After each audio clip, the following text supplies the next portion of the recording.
sa Mga kabaklaan. Tropa mo. Tropa niya. Isang tambak na bakla. Bakla Tapos ng barkada. inom sila ng sirup-sirup na gamot. Kapsirup ang uso Kapsirup. Kaya nga, nung pinainom ka ng kapsirup, nilate ka din. Hindi. Nung pinainom ako ng kapsirup, nag-disco.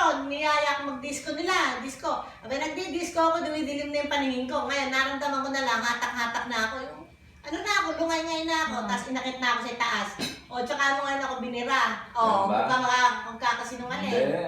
Tapos na lamang hindi ka virgin, o saka mo sinabi. Kaya alam na niya.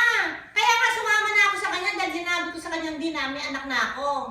Hindi ako sasama sa kanya ng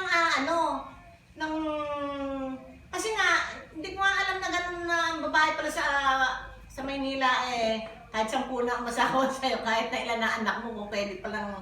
Kaya ako, takot na takot na sumama sa kanya.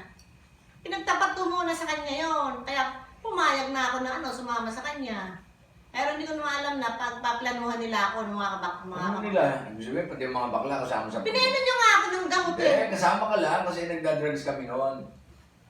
Oo, tapos pinainom niyo ako ng drugs. Yung Ano? disco. Ako, sayaw-sayaw, di ba? Sayaw-sayaw, unti-unting wala na ako makita. O, tapos ayun, hinatak-hatak na din, binuhat na ako doon sa itaas.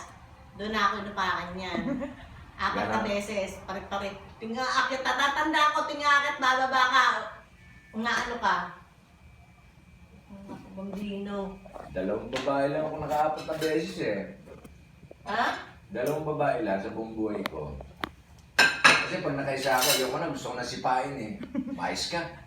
Gusto ko, ganun eh. Sa'yo, 4 mali, no? Wala kang pangkamot nun, wala. Meron. Meron na rin. Hindi ka nakikita pa yun. Madilim eh. Madilim. Tsaka nakadrugs ako nun eh. Ayok ka.